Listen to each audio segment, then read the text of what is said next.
Hello friends, welcome to exam stock guys. आप सभी का हार्दिक स्वागत है आपके अपने यूट्यूब चैनल एग्जाम स्टॉक पर। तो गाइस, आप सभी के लिए मैं डेली प्रीवियस ईयर क्वेश्चन का बैंक लेकर आता हूं। इस सेशन में मैं आपके साथ एनटीपीसी और ग्रुप डी के अंदर जो भी प्रीवियस ईयर एग्जाम्स में क्वेश्चन आए वो मैं आपके साथ डिस्कस करता हूं। तो इसी सीरीज में मैं आज आपके साथ पार्ट 6 डिस्कस करूंगा। जब ये सेशन खत्म होगा तब आपके पास 1500 से प्लस क्वेश्चन होंगे और इस सेशन से 10-20 क्वेश्चन आपके एग्जाम में 100% आने। तो गाइज, आपको इस सेशन पर डेली टू डेली रहना है। आपके साथ वही क्वेश्चन शेयर किए जाते हैं जो एग्जाम में आ चुके हैं। तो ये सेशन आपके एग्जाम पॉइंट ऑफ व्यू से बहुत ज़्यादा इंपॉर्टेंट है। तो बिना देरी किए हुए फटाफट से अपने सेशन की ओर चलते हैं और देखते गाइज आज के अपने सेशन में आप सभी के लिए क्या। तो गाइस, आज का अपना पहला प्रश्न है जिसमें आपसे पूछा जा रहा है भारी बाहरी अंतरिक्ष में जाने वाला पहला मानव कौन था? नील आर्मस्ट्रॉन्ग, यूरी गागरिन, वज एल्ड्रिन या फिर जॉन ग्लेनन। आपको फटाफट से इसका उत्तर देना है हमारे कमेंट बॉक्स में। आपके पास मात्र 5 से 10 सेकंड है। क्वेश्चन आपसे पूछ रहा है who was the first women to journey into outer space. Please carefully read करना क्वेश्चन को। आपसे बोला जा रहा है आउटर स्पेस में पहला मानव कौन था जो अंतरिक्ष के आउटर स्पेस में गया था। आपको फटाफट से इसका उत्तर देना है।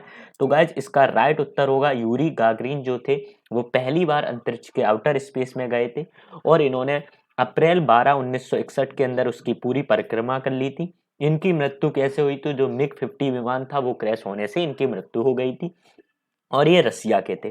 भाई, मैं आपसे इंडिया की बात करूंगा तो इंडिया के जो राकेश शर्मा थे वो सबसे पहली बार अंतरिक्ष के अंदर गए थे और सबसे पहले भारतीय थे जो मून के अंदर भी गए थे। तो आपको दोनों बात याद रखनी है, ये भारत से ही रिलेटेड है, पूरे वर्ल्ड की बात नहीं कर रहा हूं मैं। भाई, भारत की सबसे पहली वुमेन कौन थी जो अंतरिक्ष में गई थी? वो कल्पना चावला जी थी। नेक्स्ट क्वेश्चन की ओर बढ़ता हूँ। नेक्स्ट क्वेश्चन में आपसे पूछा जा रहा है जीवों और पर्यावरण के बीच बातचीत का वैज्ञानिक विश्लेषण और अध्ययन कहा जाता है। आपको बताना है इकोलॉजी, माइक्रोबायोलॉजी, एंटोमोलॉजी या फिर ornithology. The scientific analysis and study of interactions among organisms and the environment is called. फटाफट से इसका उत्तर दीजिए हमारे कमेंट बॉक्स में। क्या कहा जाता है इस चीज को? तो गाइज, इसका राइट ऑप्शन होगा इकोलॉजी की ये डेफिनेशन है। ये आपके एग्जाम पॉइंट ऑफ व्यू से बहुत ज्यादा इंपॉर्टेंट है। केमिस्ट्री के सेक्शन में ये क्वेश्चन बहुत बार आ चुका है, तो याद रखिए इस क्वेश्चन को आज से। नेक्स्ट क्वेश्चन की ओर बढ़ता हूँ। मानव शरीर में निम्नलिखित में से किस कोशिका में माइक्रोकॉन्ड्रिया नहीं होता है? पहला option red blood cells, liver cell, muscle cells या फिर व्हाइट ब्लड सेल। फटाफट से इसका उत्तर दीजिए। ह्यूमन बॉडी का कौन सा सेल है जिसके अंदर माइक्रोकॉन्ड्रिया नहीं पाया जाता है? आपको बताना है। तो इसका राइट उत्तर होगा लाल रक्त कोशिकाएं, रेड ब्लड सेल्स के अंदर माइक्रोकॉन्ड्रिया नहीं पाया जाता। बहुत ज्यादा इंपॉर्टेंट क्वेश्चन है जनरल साइंस का। नेक्स्ट क्वेश्चन की ओर बढ़ते। प्रोजेक्ट जो टाइगर था भारतीय बाघों की घटती आबादी का विरोध करने के लिए भारत की सबसे प्रसिद्ध वन्य जीव संरक्षण परियोजना है। आपको बताना है कौन सी सन में इसे लॉन्च किया गया था, कब आया था प्रोजेक्ट टाइगर? 1971, 1973 या फिर 1978 में या फिर 1982 में। फटाफट से इसका उत्तर दीजिए हमारे कमेंट बॉक्स में। तो गाइज, इसका राइट उत्तर होगा 1973 के अंदर ये स्टार्ट हुआ था और 1972 के अंदर इसे लॉन्च किया गया था। तो आपको दोनों ही बातें याद रखनी। ज्यादातर आपको अगर ऑप्शन दोनों एक साथ कभी नहीं देगा एग्जामिनर, या सिर्फ 1973 देगा या सिर्फ 1972 देगा, तो आपको दोनों ही बातें याद रखनी है। नेक्स्ट क्वेश्चन की ओर बढ़ता हूँ। ब्रह्मपुत्र नदी निम्नलिखित में से किस देश में नहीं बहती? चाइना, बांग्लादेश, इंडिया या फिर नेपाल। जो ब्रह्मपुत्र नदी है वो जो ऑप्शन दिए गए उनमें से कौन से देश में नहीं बहती है आपको बताना है। तो गाइज, इसका राइट ऑप्शन होगा ये नेपाल में नहीं बहती है, चीन, बांग्लादेश और इंडिया में होकर गुजरती है। तो आपको पता होना चाहिए। नेक्स्ट क्वेश्चन की ओर बढ़ता हूँ। NaCl का रासायनिक सूत्र है। NaCl is the chemical formula of. आपको बताना है NaCl किसका फॉर्मूला? अमोनिया, वाटर, सॉल्ट या फिर शुगर। तो गाइज, इसका राइट उत्तर होगा नमक का NaCl फुल फॉर्म होता है जिसे बोलते हैं सोडियम क्लोराइड। तो आपको पता होना चाहिए, बहुत ही इंपॉर्टेंट क्वेश्चन। ये भी बहुत मामूली बात है, पता होता है, पर कभी कभी अपन कंफ्यूज हो जाते हैं क्वेश्चन में, इसलिए गलत कर देते हैं। नेक्स्ट क्वेश्चन की ओर बढ़ते हैं। द ग्रेट अशोक का एक हिस्सा था। आपको बताना है जो ग्रेट अशोक हैं वो कौन सी डायनेस्टी से बिलोंग करते थे? Maurya dynasty, Mughal dynasty, Gupta dynasty या फिर चोला डायनेस्टी। आपको बताना है जो ग्रेट अशोक थे, जो सम्राट अशोक थे वो कौन सी डायनेस्टी से बिलोंग करते थे? फटाफट से इसका उत्तर दीजिए। तो गाइज इसका राइट उत्तर होगा, ये मौर्य वंश से बिलोंग करते थे। भाई इनके पिताजी की बात करूं तो बिंदुसार इनके पिताजी थे। इनका जन्म पाटलिपुत्र के अंदर हुआ था। 304 बीसी के अंदर इनका जन्म हुआ था। बीसी मतलब बिफोर क्रिस्ट होता है। नेक्स्ट क्वेश्चन की ओर बढ़ता हूं। World wetlands day observe on, विश्व वेटलैंड दिवस किस दिन मनाया जाता है? आपको बताना है 1 फरवरी, 2 फरवरी, 3 फरवरी या 4 फरवरी। वर्ल्ड का जो वेटलैंड्स डे आता है वो किस तारीख को मनाया जाता है? तो गाइज इसका राइट उत्तर होगा ये 2 फरवरी को मनाया जाता है। बहुत ही इंपॉर्टेंट है। वहीं कल मैंने आपको बताया था 14 नवंबर को नेशनल चिल्ड्रंस डे मनाया जाता है, जो सिर्फ अपने भारत में बनता है। वर्ल्ड चिल्ड्रंस डे 20 नवंबर को मनाया जाता है। आपको सारी बातें पता होनी चाहिए, यही क्वेश्चन आपके एग्जाम में पूछे जाते हैं। भाई अपन ने 12 मई के दिन इंटरनेशनल नर्स डे मनाया था इसी मंथ में। 11 मई के दिन अपन ने नेशनल टेक्नोलॉजी डे मनाया था। वहीं कल 18 तारीख थी तो अपन ने इंटरनेशनल वर्ल्ड म्यूजियम डे मनाया था, या फिर इंटरनेशनल म्यूजियम डे भी बोल सकते हो उसे। नेक्स्ट क्वेश्चन की ओर बढ़ता हूँ। निम्नलिखित में से कौन सा भारतीय राज्य केसर की खेती करता है? आपको बताना है कौन सी इंडियन स्टेट है जो केसर की खेती करती है, लेकिन अब वो स्टेट नहीं रही है 31 अक्टूबर 2019 से। मैंने इतनी हिंट दे दी आपको, अब फटाफट से बता दीजिए इसका राइट ऑप्शन। तो गाइस इसका राइट उत्तर होगा जम्मू एंड कश्मीर। अब ये एक यूनियन टेरिटरी बन चुकी 31 अक्टूबर 2019 से। वहीं लद्दाख भी बन चुका है एक यूनियन टेरिटरी। तो आपको दोनों ही बातें पता होनी चाहिए थी। जम्मू और कश्मीर इसका उत्तर होगा। जम्मू एंड कश्मीर के अंदर केसर की खेती की जाती। अभी हाल ही की मैं न्यूज बता रहा हूँ, हाल ही में केसर को जीआई टैग मिला है, कहाँ के? जम्मू एंड कश्मीर के। तो आपको इतना और पता होना चाहिए। नेक्स्ट क्वेश्चन की ओर बढ़ता हूँ।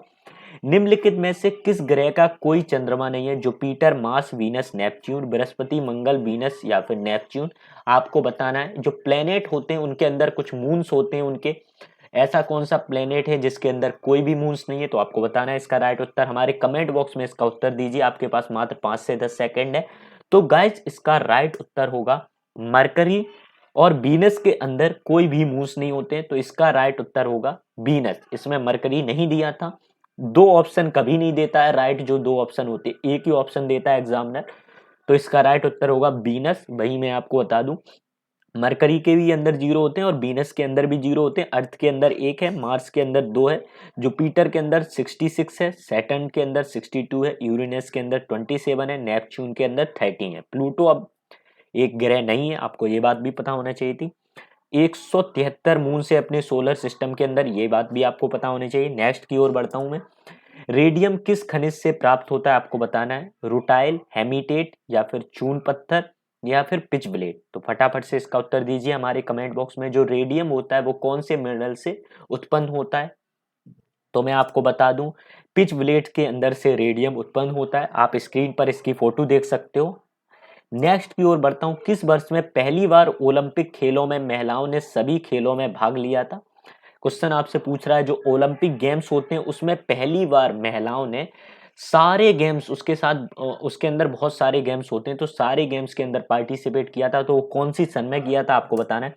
2012 के अंदर ऐसा हुआ था। वही मेरी तरफ से आपके लिए क्वेश्चन है, भारत के अंदर पहली बार कॉमनवेल्थ गेम्स कब हुए थे, कौन सी सन में, आपको बताना है। और कौन सी स्टेट या फिर यूनियन टेरिटरी के अंदर हुए थे, ये भी आपको बताना है। तो मैं बात करूं भारत की, तो 2010 के अंदर भारत के अंदर कॉमनवेल्थ गेम हुए थे, वो भी दिल्ली के अंदर। नेक्स्ट क्वेश्चन की ओर बढ़ता हूं। 13 क्वेश्चन है आपका। निम्नलिखित में से कौन सा भारत का पहला विशेष रक्षा उपग्रह है जिसे 2013 में लॉन्च किया गया था, आपसे पूछा जा रहा है। डिफेंस सैटेलाइट भारत की पहली कौन सी है जिसे 2013 में लॉन्च किया गया था? आपको ये भी बताना है प्रेजेंटली में भारत के डिफेंस मिनिस्टर कौन है, प्रेजेंटली में भारत के रक्षा मंत्री कौन है? तो गाइज इसका आंसर होगा, इसका उत्तर होगा G-SAT-7। G-SAT-7 नामक एक सैटेलाइट है जो 2013 में लॉन्च की गई थी। ये एक डिफेंस सैटेलाइट है। वहीं मैंने आपसे पूछा था रक्षा मंत्री कौन है, तो प्रेजेंटली में राजनाथ सिंह भारत के रक्षा मंत्री। और भारत की पहली सैटेलाइट जो कौन सी थी वो भी बताना है, तो वो आर्यभट्ट थी। नेक्स्ट की ओर बढ़ता हूँ। स्वतंत्रता के बाद निम्नलिखित में से कौन एक फ्रांसीसी उपनिवेश था? फ्रेंच कॉलोनी थी स्वतंत्रता के बाद भी। तो आपको बताना है फटाफट से इसका उत्तर। पौंडुचेरी, पटना, सूरत या फिर गोवा। तो गाइज इसका राइट उत्तर होगा पोंडिचेरी। मैंने आपको ये भी बताया था कुछ दिन पहले कि पोंडिचेरी के अंदर फ्रेंच भाषा भी बोली जाती है, इंग्लिश भाषा भी बोली जाती है, तमिल। तो आप अपने दिमाग लगाकर खुद ही रियलाइज कर सकते थे इसका आंसर क्या होगा। फ्रांसीसी उपनिवेश बनाया था स्वतंत्रता के बाद, मतलब फ्रेंच कॉलोनी बनाई थी वहां पर पोंडिचेरी के अंदर। पोंडिचेरी की प्रेजेंटली में लेफ्टिनेंट गवर्नर कौन है वहां की, तो आपको ये भी बताना है। आपको मैं 5 सेकंड दे रहा हूँ, फटाफट से बताइए। बहुत ही फेमस शख्स है, तो वो किरण बेदी जी हैं प्रेजेंटली में। नेक्स्ट की ओर बढ़ता हूँ, 15वां नंबर का क्वेश्चन। स्वतंत्र भारत का पहला केंद्रीय बजट किसके द्वारा प्रस्तुत किया गया था। के सन मुगम चेट्टी, राजेंद्र प्रसाद, मोरारजी देसाई या फिर सुचिता कृपलानी, तो आपको बताना है। तो गाइस इसका राइट उत्तर होगा सन मुगम चेट्टी के द्वारा। सन मुगम चेट्टी के द्वारा भारत का पहला केंद्रीय बजट लॉन्च किया गया था, मतलब प्रस्तुत किया गया था। मैं आपसे पूछना चाहूंगा प्रेजेंटली में भारत की फाइनेंस मिनिस्टर कौन है, आपको बताना है। तो गाइस प्रेजेंटली में निर्मला सीतारमन भारत की कौन है, फाइनेंस मिनिस्टर है। वहीं इसमें एक ऑप्शन है राजेंद्र प्रसाद, ये भारत के पहले राष्ट्रपति थे। मोरारजी देसाई भारत के प्राइम मिनिस्टर थे, कुछ समय के लिए बने थे। सुचित्रा कृपलानी भारत की पहली वुमेन थी जो चीफ मिनिस्टर बनी थी भारत के अंदर, वो भी कहाँ से, उत्तर प्रदेश के अंदर। ये भी आपको पता होना चाहिए। नेक्स्ट की ओर बढ़ता हूँ। पाटलिपुत्र शहर की नींव किसने रखी थी। जैसा कि मैंने आपको बताया पाटलिपुत्र में जन्म किसका हुआ था, सम्राट अशोक का। पर अब आपसे क्वेश्चन पूछ रहा है पाटलिपुत्र शहर की नींव किसने रखी थी, आपको बताना है। उदयन ने, या फिर अशोक ने, बिंबासार ने, या महापद्मनंद ने, तो फटाफट से इसका उत्तर दीजिए।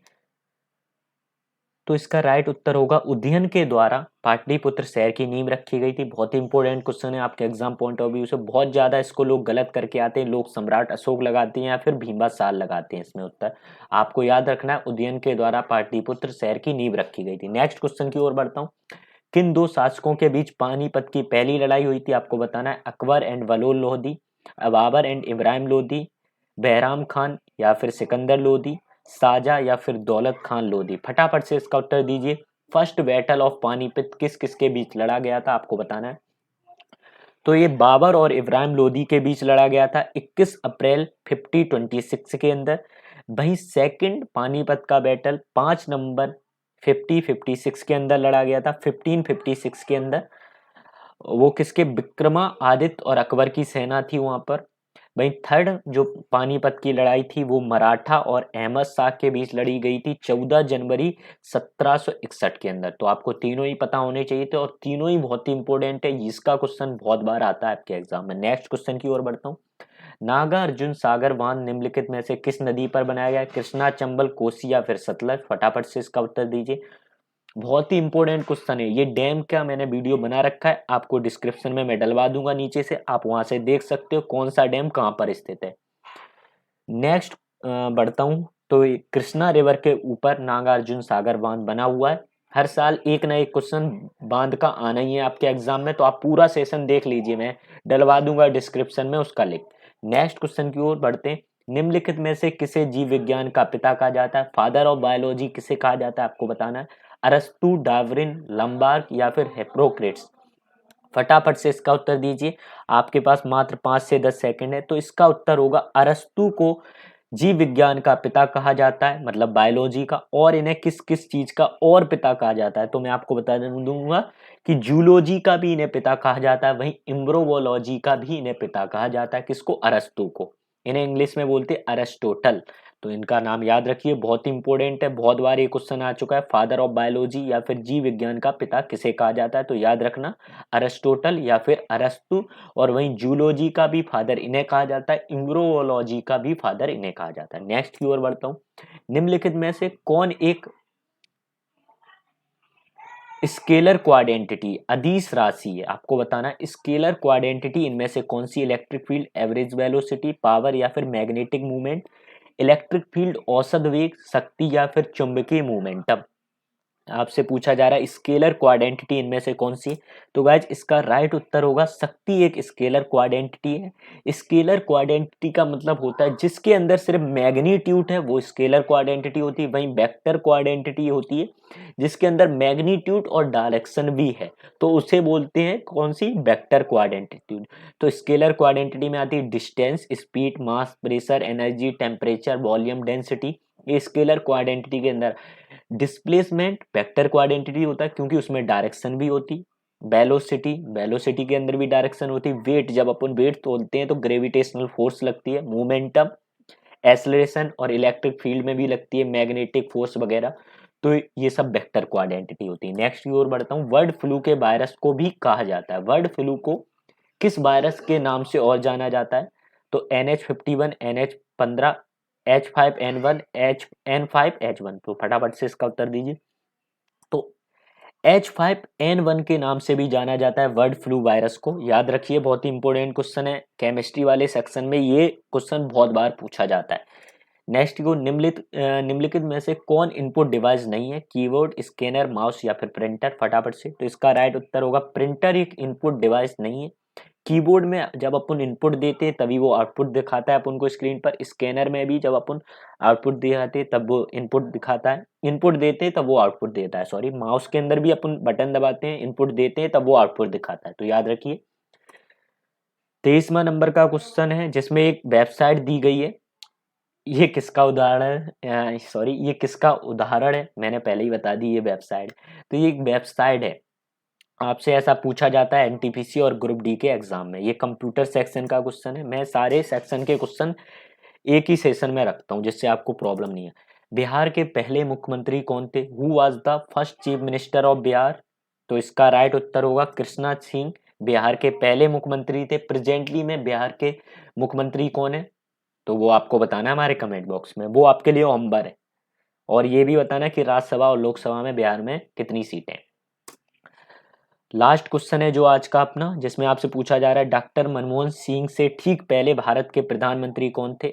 HD Deve Gowda, IK Gujral, PM Narasimha Rao या फिर अटल बिहारी वाजपेयी? मतलब जो अपने मनमोहन सिंह है उनसे जस्ट पहले कौन था अपने भारत का प्राइम मिनिस्टर? उनके बाद तो नरेंद्र मोदी जी, उनसे पहले कौन था? तो इसका राइट उत्तर होगा अटल बिहारी वाजपेयी जी।